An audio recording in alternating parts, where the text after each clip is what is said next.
ทักทายสบายดีพี่น้องขอต้อนรับเข้าสู่เมืองชนบุรีพี่น้องเมื่อนี้เฮามาวัดพระธาตุโพนงามเมืองชนบุรีครั้งแรกในชีวิตที่ว่ามาเที่ยวบ่อนนี้พี่น้องเอ้ยเมื่อนี้เป็นงานใหญ่พี่น้องงานบุญบั้งไฟงานบุญพระเวทตอนนี้เพิ่นกำลังแห่บั้งไฟอย่างทั้งเทิงพี่น้องเดี๋ยวสิพาพี่น้องไปเที่ยวสถานที่ใหม่พี่น้องเอ้ยเอาเสื้อพี่น้องบ่เคยเห็นแน่นอนพี่น้องเพราะว่าเฮาเองก็บ่เคยเห็นคือกันไปเดี๋ยวเฮาไปเบิ่งบรรยากาศอยู่ทางในพี่น้องตอนนี้ก็คือสิแม่นเขาเจ้าแห่บั้งไฟแล้วพี่น้องคึกคืนงานมื้อนี้นะคึกคืนบ่พออากาศอบอ้าวพร้อมพี่น้องมื้อนี้ไปเดี๋ยวไปเบิ่งบรรยากาศนำกันสบายดีทุกสาวพากันมาแต่บ้านใดบึงสากบกมือให้แน่บกมือให้แน่สาวผู้สาวหน่อยเป็นบึงสากอันนี้คือสินค้าท้องถิ่นพี่น้องต้มเองบ่แม่ต้มเกลือเองมาแต่บ้านใดบ้านนี่เลยเป็นบ่ไม่ทำกับพันบริวารกระท้อเท่าไรนี่นะฮะคันคู่หนึ่งละ50อันหนึ่งละ30เข้มอยู่บ่ฮะเข้มเยอะคันบ่เข้มเราบ่ซื้อเด้ว่าหยอกคำผมว่าเมื่อนี่เกลือนี่กับเกลือผลิตเอาตัวใดแซ่บแม่นบ่จำกินกับข้าวก็ได้แล้วตอนนี้เนาะ เอาว่าหยอกเด้ออย่าสร้างเอาเด้ออันนี้เกลือกระท้อพี่น้องเอ้ยสมัยพ่อสมัยแม่พุ่นแหละสมัยเฮายังน้อยเกิดมาแล้วเห็นรสเกลือแบบนี้แต่ต่อมาก็สิมีเกลือแบบโรงงานเนาะแต่ว่าตัวนี้เฮ็ดปลาแดกแซ่บตัวนี้นะมาเป็นมักมันยังนี่สิแซ่บนี่มาทรมานสัตว์มาผูกหมูให้มันเดี่ยนเดี่ยวๆจังนั้นนี่เกลือแรกพี่น้องมางานบุญอยู่เมืองชนบุรีสิพาพี่น้องไปเบิ่งเขาเจ้าแห่ไปผู้ใดแอลอ่อนไปฟ้อนโอ้เดี๋ยวให้อายถามหน่อยเด้อเพื่อ3 คนนี่ผู้ใดงาม3 คนนี่ฮะงามเมื่อทุกคนบ่บ่อยู่เป็นเว้าเป็นเนาะคันเขาเจ้าย่องงามแบบนี้ก็เก็บรวมกับผู้ละ10,000มาให้น้องพอได้ค่าน้ำมันเราเมื่อว่าก็ย่องงามเนาะมันว่าให้50พุ่นแล้วมีแต่นะเด็กน้อยพี่น้องเด็กน้อยผู้สาวสำน้อยวัยรุ่นหลายถือใจเพิ่นผู้มานำอยู่ดอกพี่น้องนี่ถือใจผู้มานำมื้อนี้ก็มากันหลายคนนะพี่น้องผู้ทั้งหน้าก็สิงามๆเนี่ยก็3 คนเนาะย่องเพิ่นเนี่ยพอได้ซื้อน้ำสุกินมีแต่ผู้งามๆพี่น้องเอ้ยคนหลายพี่น้องเอ้ยไปเบิ่งบรรยากาศพี่น้องเอ้ยไปไล่หม่องไล่บอนก็เห็นไล่อันไล่แนวเพิ่นว่านอนอยู่เฮือนก็เห็นแต่คนขี้ข้านไปเขาจ่อกำลังผ่อนพี่น้องผ่อนงามอยู่ดิเดี๋ยวไปเบิ่งบรรยากาศทางใน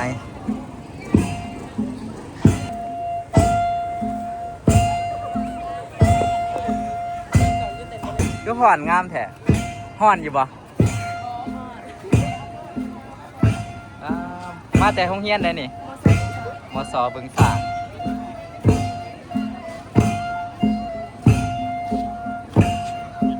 รถแห่บ้านเพิ่นกับบ่ธรรมดาพี่น้องรถอีโก้คอยาว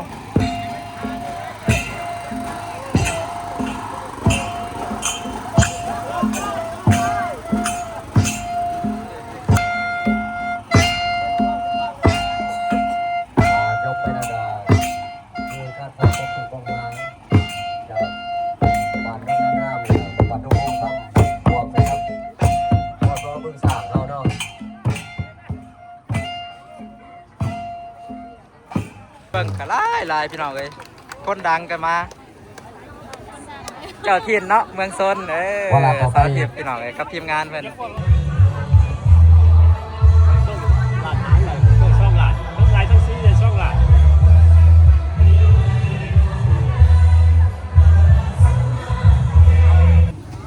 บุญบั้งไฟก็ต้องมีบั้งไฟพี่น้องเอ้ยเป็นบั้งไฟแสนท่อขนาด6 นิ้วคือว่าสิเป็นบั้งที่ว่าใหญ่สุดเนาะสำหรับงานอยู่โพนงามอันนี้เพิ่นเอาบั้งไฟมาแต่นครหลวงเวียงจันทน์บั้งไฟนี่มาแต่ท่าหน้าแรงบ่แม่นบ่ทีมงานเพิ่นอยู่เพิ่นบ่มีจักบั้งบ่ปีนี้บั้งเดียวบ่บั้งแสนมีบ่เป็นแต่บั้งเดียวเนาะมีบั้งเดียวพี่น้องงานนี่นะเป็นบั้งไฟแสนท่อ6 นิ้วที่ว่าใหญ่อยู่แก่งใหญ่กว่าแก่งกอกนิ้วนึง เจ้าว่าบังไฟล้านพี่น้องทีมงานถ่าหน้าแรงมาจะถ่าหน้าแรงบ่แม่นบ่นี่บ่เจะของถ่ายเพิ่นมีทีมงานบังไฟกับงามเนาะมีแต่ผู้งามๆเพิ่นบ่อันนี้ทีมงานมื้อนี้เอามาจากบ้างบังไฟใหญ่บังไฟแสนเสียงเว้าเพิ่นก็สิบ่คือทางเฮาเด้พี่น้องมีแต่บังไฟแสนเพิ่นว่าเพิ่นมาตะเวียง มาจะท่าหน้าแรงแม่นบ่ท่าหน้าแรงมาแต่นครหลวงเวียงจันทน์พี่น้องเฮิงบ่เอามานี่ไก่ว่าไก่เอามายากอยู่บ่ทางใส่แบบนี้มาเลยแม่นบ่มัดมาแบบนี้เลยยาวทิลี่มาเนาะแต่นครหลวงเวียงจันทน์พี่น้องจักโลบังไฟนี่200ปลายโลผู้เจ้าได้จักโล ว่าหยอกอันนี้บังไฟล้านบ่อันนี้ไฟล้านบ่แสนทอหกนิ้วพี่น้องอยู่เวียงอันอยู่ค่ายเจ้าน่ะใหญ่สุดเฮ็ดฮอดบังหยังบังไฟกือบ่10 ล้านผู้สิบ่ขายหน้าเบิด10ธงผู้บ่พี่น้องบังไฟ10 ล้านนี่ราคาบ่หรืออีหยังขนาดพี่น้องเอ้ยเขาเอิ้นบังไฟกือเนาะปีหน้าบังไฟกือมาเด้อบ่เคยเห็น ต้องมีสปอนเซอร์ ต้องมีสปอนเซอร์แล้วอ่ะอันนี้เด้ไผเป็นสปอนเซอร์ ใช่ เจ้าของขายเองเอามาจุดเองโอ้มามอบให้อะนะวัดเนาะเอามาถวายว่าซั่นซะจุดถวายพี่น้องเอ้ยเดี๋ยวจักหน่อยได้เห็นแน่นอนจุดให้เบิ่งให้เด้อมื้อนี้เด้ออย่าเอาเมื่อเด้อ มาเบิ่งบังไฟเด้อนี่แต่ว่ามาแล้วสิเอาเมื่อเวียงคือเก่าบ่ได้เด้อเนาะ เดี๋ยวถ่าเบิ่งพี่น้องบังไฟ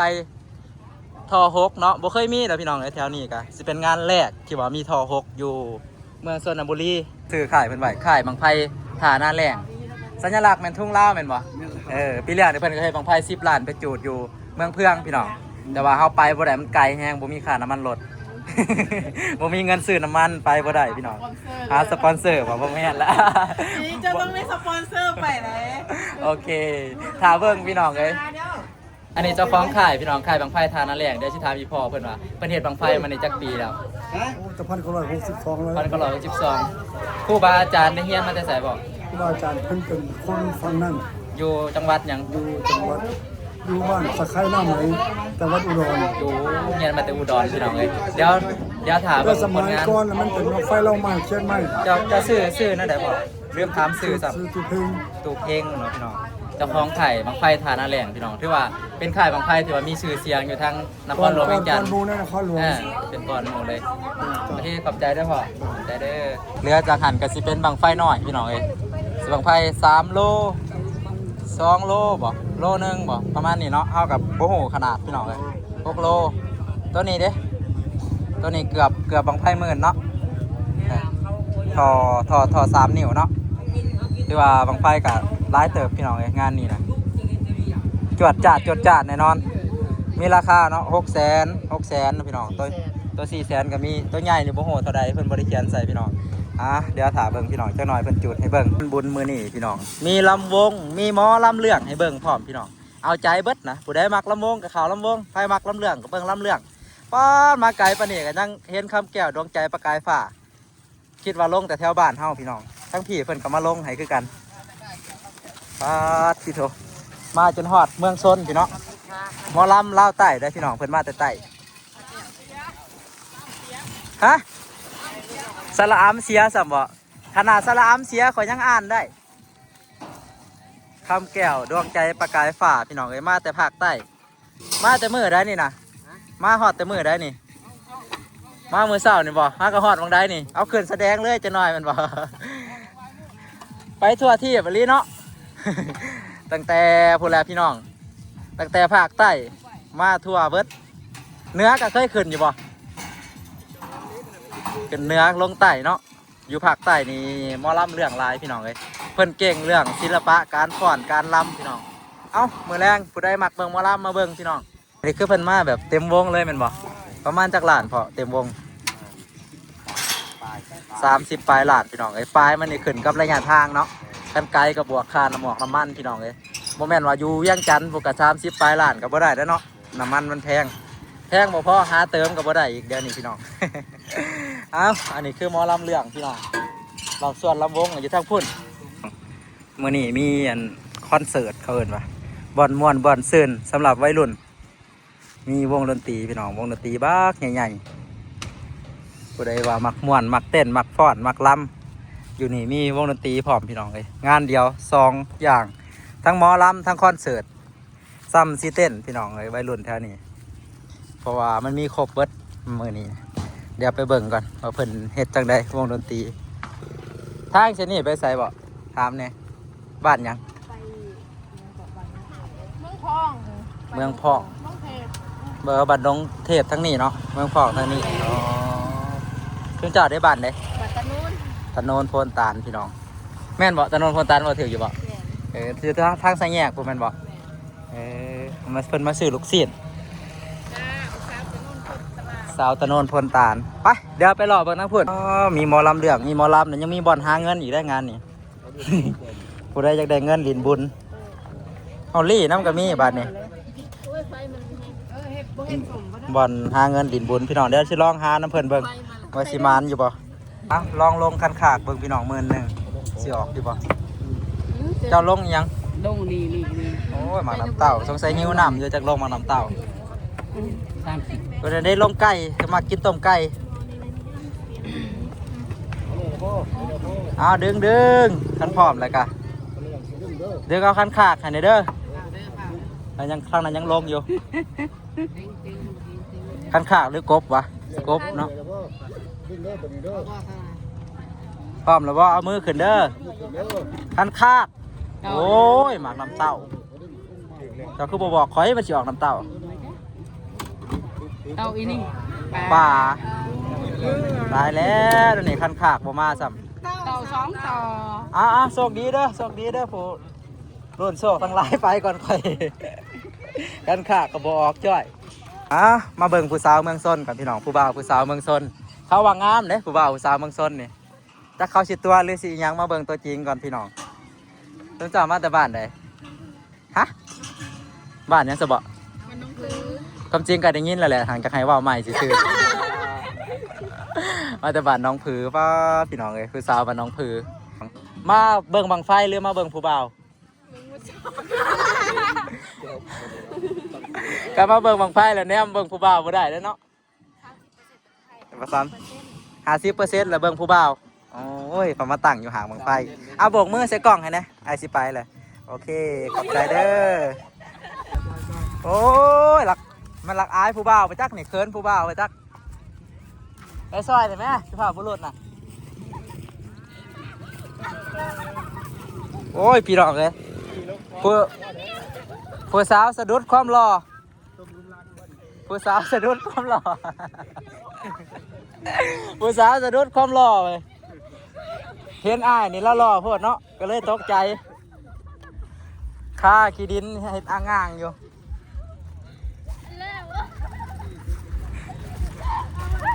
ชุมเจ้ามาจากบ้านไหนมาจากบ้านไหนชุมเจ้าบ้านโนนยางเอาพากันเอาขึ้นถ่ายผู้สาวหลายพี่น้องมาถ่ายผู้บ่าวก่อนมีแต่ผู้หล่อๆผู้บ่าวมาจากบ้านไหนชุมเจ้าบ้านน้องบัวมาจากบ้านหอยม่วงอันไหนเด้ผู้ขี่รถไถมาเด้บ้านไหนโมโหวัยรุ่นทางนี้หลายพี่น้องหลายบ่พอมีแต่ผู้หล่อๆพร้อมเนาะเอาอยู่บ่ผู้สาว เอาแล้วอ่ะ แบบได้สเปคตัวถ้าบอกว่าสเปคไอ้เลือกให้บ่ได้ได้เอาแบบได้สเปค ได้ก็ได้ ฮะ แบบได้ก็ได้ แบบได้ก็ได้ แม่น เอาอย่าคือแกงหน้ำใหม่บูดนี่บ่ พอ โตดิเอาแบบได้ผู้สาวสเปค โอ้ยเอาไปได้ก็ได้ แบบได้ก็ได้บ่ แบบเรียกก็มอได้ แบบเจ้าสู้ก็เอาบ่ เอาหมด ได้เบิด ได้เบิดโอ้จักปีแล้วสมเจ้า อันนี้19 ปีพอดีเป็นผู้บ่าวเอาเมียได้19 ปี กูก็ยังบ่จะได้แม่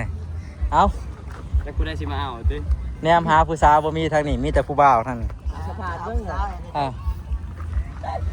แนวใดก็ได้เด้อผู้ใดเป็นผู้สาวมาจับจองได้ผู้บ่าวมันน้องบัวกลับบ้าน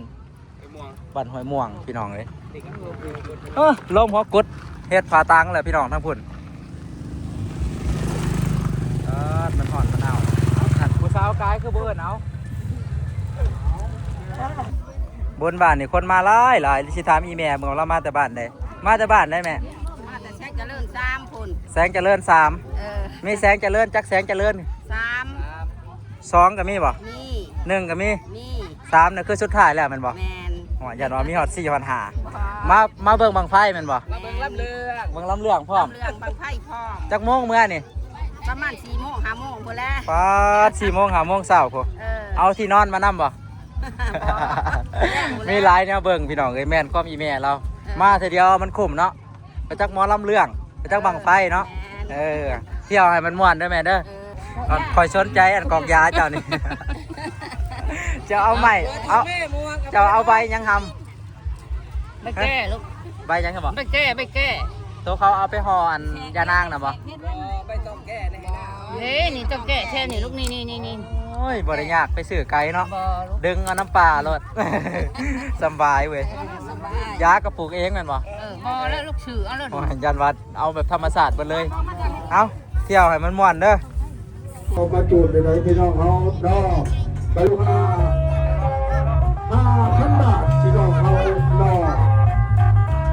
อันเป็นเพชรที่นี่กับเพชรดอกพี่น้องเขาอันเนื้อ2 แสนปีดอกมันต้อง อันนี้ก็คือฐานจูดบังไฟพี่น้องบ้านเขาเอิ้นว่าหางบังไฟที่มีอยู่2หางอันนี้หางบังไฟใหญ่อันนั้นหางบังไฟน้อยพี่น้องไฟน้อยกับพวก3โล6โลแล้วแต่เนาะแล้วแต่ซื้อเอิ้นอันนี้คือหางบังไฟแสนพี่น้องโอ้ไฟแสนคือว่าเป็นหางสัวข้าวพี่น้องบ่แม่นหางทาวอนดอกหางสัวข้าวแบบจูดสำหรับงานนี่โดยเฉพาะนะเอ้าบ่แม่นสร้างบังไฟดอกแต่ว่าจับคอนบางอย่างคือเฮ็ดคือซื่อๆคือว่าก็บ่แน่นปานใดหั่นแหละพี่น้องเอ้ยจูดบังไฟแสนทอหกเดี๋ยวหาเบิ่งพี่น้องเอ้ยว่าเพิ่นสิเฮ็ดจังไดสิปลูกจังไดเอาพี่น้องบังไฟบังแรกบังไฟบังแรกจากท่านาแรงบางจักโลนี่24โลแม่นบ่บังไฟไฟหมื่นเนาะ ไฟหมื่น บังแรกพี่น้อง เอาบังไฟหมื่นเนาะ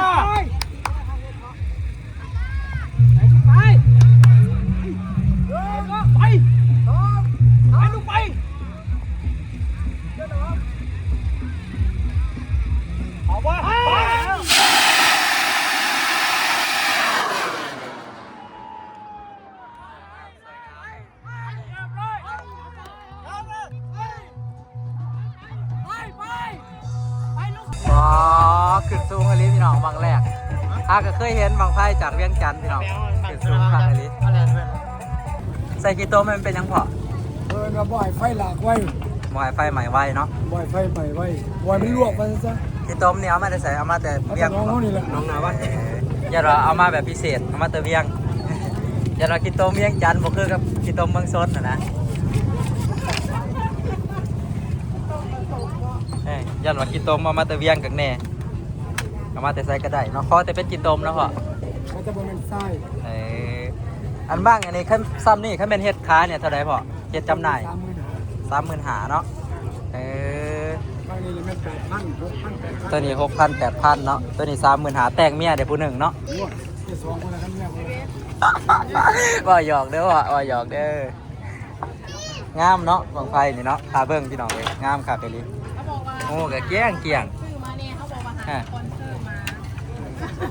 เอามาเนาะแม่ ทีมงานเพิ่นก็มาหลายพี่น้องเลยจักไหม่บ่อันคัดหู้นี่นายสร้าง โอ้ยรับไม่บ่หลอดบ่ล่ะ ฮะ จะนำสิกิน เอาตอนนี้เพิ่นคัดบังไฟใหญ่แล้วพี่น้องเอ้ยคนก็มาหุ่มเบิ่งตอนคัดก็อยากฮู้ว่าเฮ็ดอะไรก่อนสิเอาไปจูด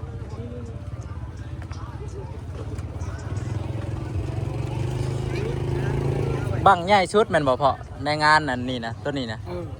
แต่เก่าก็มีบ่บังใหญ่ซำนี้บ่มีบ่ตัวนี้ปีนี้คือใหญ่ชุดแม่นบ่เอามาถารุ่นเบิ่งเราบ่บังใหญ่ชุดปีนี้เพิ่นเอามาจูดให้พี่น้องเอ้ยมาถวาย สบายพระธาตุไง สบายประถาดใหญ่เพิ่นเข้ารบบูชาเนาะพ่อ แต่ว่ามาสลองพระธาตุ มาฉลองพระธาตุเพิ่นสร้างพระธาตุใหม่ สำเร็จ สั่งพระธาตุใหม่สำเร็จ35,000พี่น้องเลยประมาณ1,100 ดอลลาร์แต่เป็นเงินดอลลาร์ ยานมันก็แล่นดีเบิดเลยเว้ย ที่เด้อที่เป็นสุขภาพแข็งแรงนี่หนูว่านายทุกขาภาวะนั่นศาสนาที่ไหลคอยได้ยังเป็นจุงจะเลี้ยงจะได้มาเป็นบางทีอย่างไร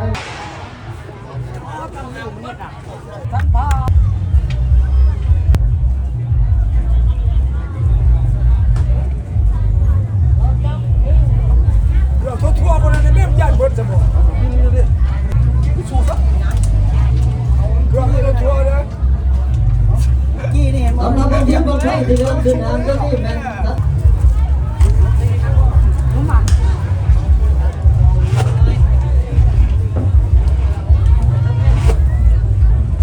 คือเปล่ากล้วยมันเทคือเก่าเอามา ชาเบิ่งแต่กำไพ่ เพราะว่าเรียนอยู่ได้ทำไมแต่ได้ประตูผมไม่ได้ต้อง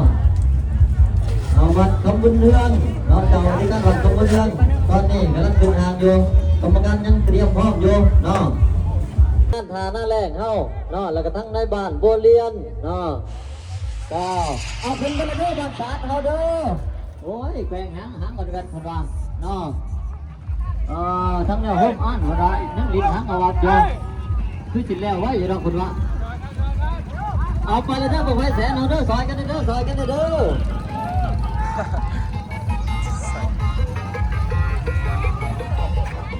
อ๋อพี่น้องเลยนะกะลิย่อไปยังไง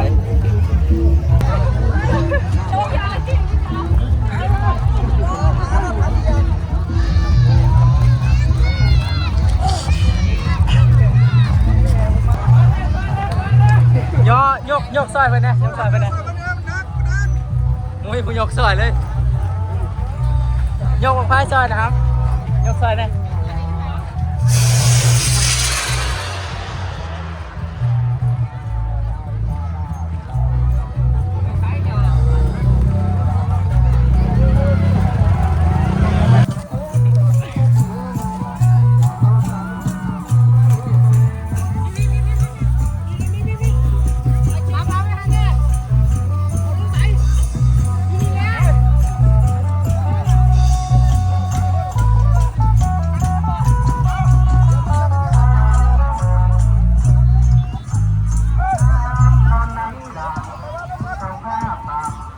ไฟ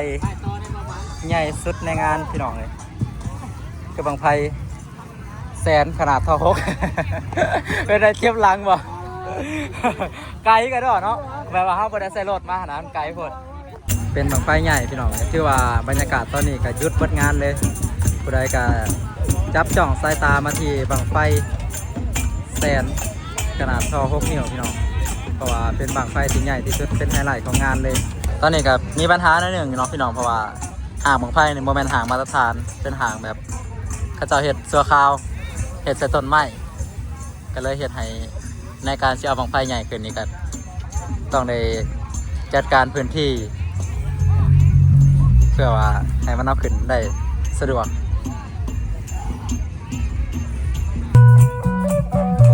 ผู้ถือใส่บังไฟไปพี่อาหารอย่าไปว่างนี่เด้อ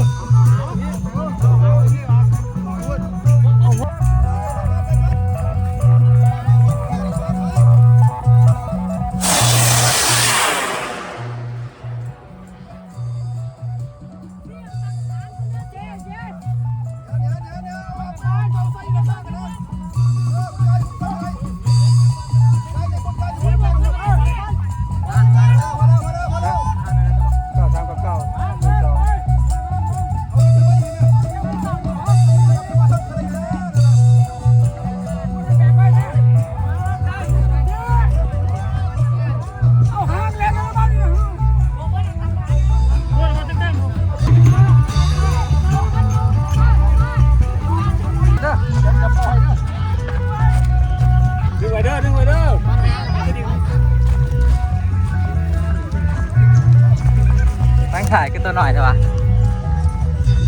มันหน่อยๆเนี่ยว่าแหงกว่าหมูนี่ฮะ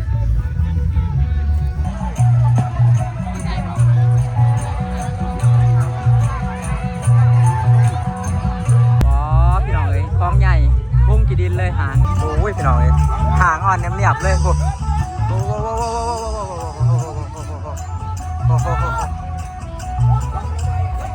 อ่อนแห้งดิห่างบ่ได้มาทานห่างมันอ่อนแห้งพี่น้องเอ้ยก็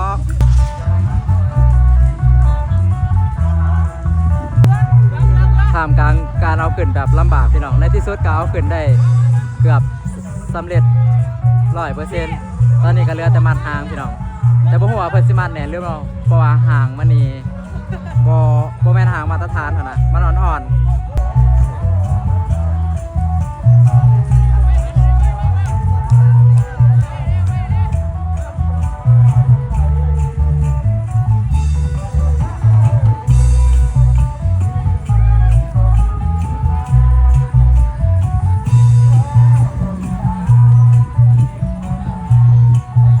ผู้สาวมาถามเบิ่งบังไฟ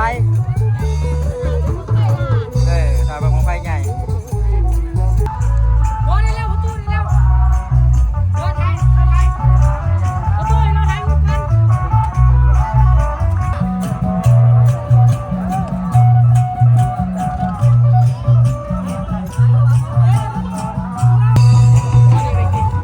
มัดแน่นซ้ำปกติอยู่บ่พ่อมัดแน่นซ้ำปกติอยู่บ่มัดซ้ำห่างปกติบ่มันงานไม่ออกก่อน ย่านว่าห่างมันบ่นั่นแล้วมัดบ่แน่น มัดแน่นซ้ำเก่าเนาะกำลังยัดต่อพี่น้องเอ้ยแย่ต่อหรือว่าป้อนใส่ไฟฟ้ากำลังยัดใส่ไฟฟ้าใส่คือถือว่าเป็นขั้นตอนสุดท้ายพี่น้องเอ้ยเป็นขั้นตอนสุดท้ายแล้วขั้นตอนสุดท้ายของการติดตั้งบังไฟเอาพี่น้องไก่สิได้เบิ่งได้ส้มแล้วพี่น้องจับตามองจ้องตาเบิ่งพี่น้องตอนนี้หลายคนกลับมาอ้อมหอบห่างบังไฟบ่ว่าสิเป็นผู้บ่าวผู้สาวไปจนฮอดผู้เฒ่าพี่น้องอ้อมหอบไปเลยเพราะว่ามันเป็นวินาทีที่รุ่นพี่น้องเลยวินาทีรุ่น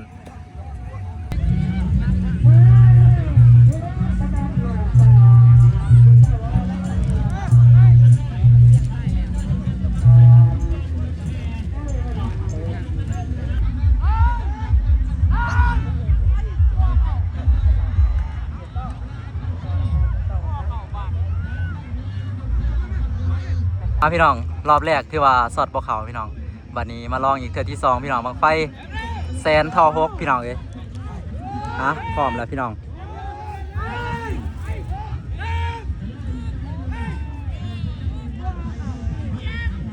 ถ่าเบิ่งบังไฟจนสิมืดพี่น้องเอ้ยสอดอะไรก็บ่เข้าเอาโดรนถ่ายกับเบิดแบตโดรนกันเพราะว่ามันบินถาเหิงอะนะสอดอะไรก็บ่ไหม พี่น้องรุ่นต่ออีกพี่น้องยังเฮิงเติบเพราะว่าเพิ่นยังมัดอยู่พี่น้องเอาอีกรอบพี่น้อง2 3คือว่าสดนั่นเขาอีดีพี่น้องเฮ็ดแนวสดใหม่จนมืดเนาะคนกับเมื่อน้ำลายเติบแล้วพี่น้องยังเหลือแต่ผู้อยู่พี่น้องผู้ใดเมื่อแล้วยังเหลือแต่ผู้อยู่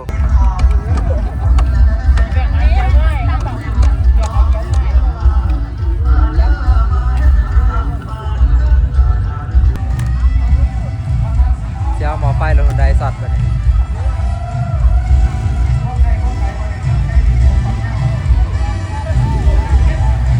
โอ้มีดิฟอีกโอ้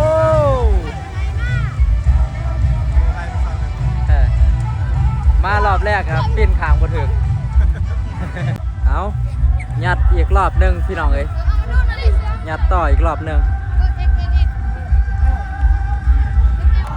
เอาพี่น้องเอ้ยเป็นซีซอดแล้วจับตามองเบิ่งพี่น้องบังไฟแสนทอ6 นิ้วจากท่าหน้าแรงพี่น้องค่ายบังไฟมาจากนครหลวงเวียงจันทร์มิดจีรีพี่น้องเอ้ยคือเก่าต้องได้ขอเจ้าถิ่นเจ้าทานเพิ่นก่อนเด้อหรือว่าเพิ่นทันได้นับบ่อันนี้หมอไฟรถฮอนไดข้างแน่ว่าสิสตาร์ทรถอีก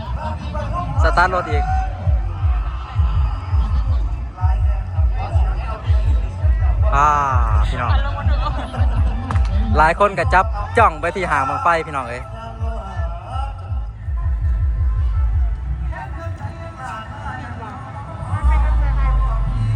สายตัวหนึ่งไปหารถมันมีปัญหา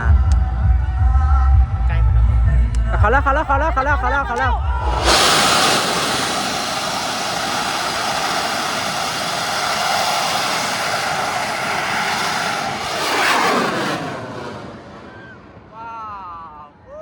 เกินงามดีพี่น้อง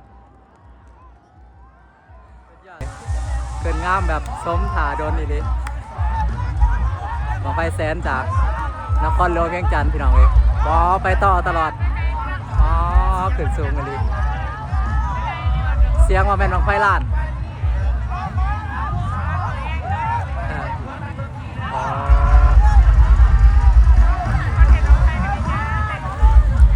ไหลพี่น้องเอ้ยไหล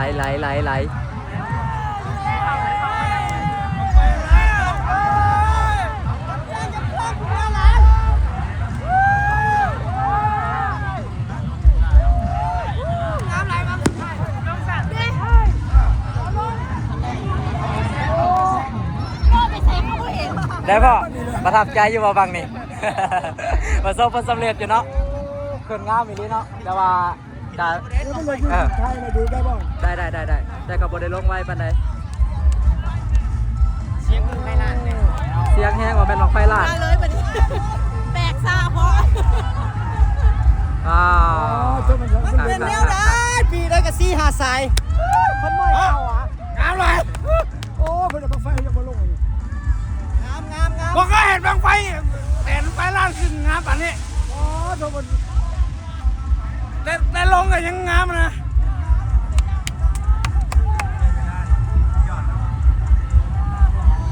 โอ้ฉันเล่นเวลานี่คักเลยนี่นะเล่นเวลาคักเลยนี่นะเดี๋ยวมันเล่นห่างเลยปานนี้ ใหม่ละลงละ โอ้ลงงามเว้ย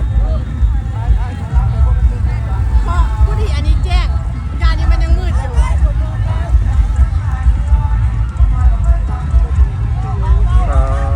ลงซ่าเนาะ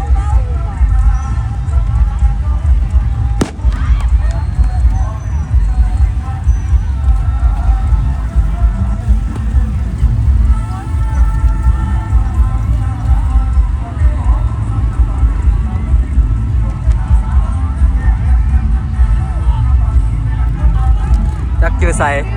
ส่องไปส่องมาลงหม่อง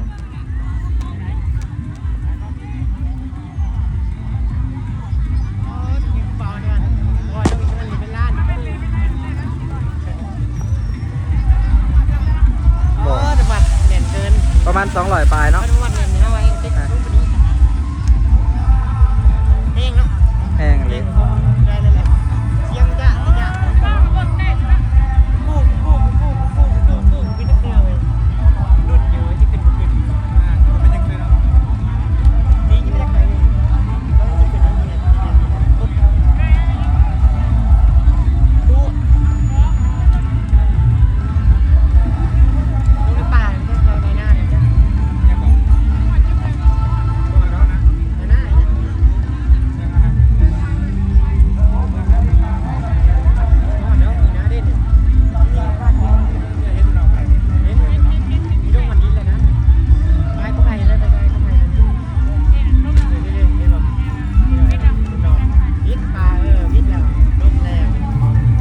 พี่น้องเดินทางกลับกันเด้อพี่น้องบังไฟเบิร์ดแล้วบัดนี้บังไฟใหญ่เบิร์ดแล้วเมื่อก่อนพี่น้องบนทางเขายังอีกยาวไกลพี่น้องอันนี้คืองานบุญบังไฟอยู่บ้านโพนงามพี่น้องเมืองชนบุรีแขวงสวรรณเขตพี่น้องตะเวนเป็นจุดบินตะเวนกำลังงามเลยเนาะพี่น้องเดินทางกลับบัดนี้พี่น้อง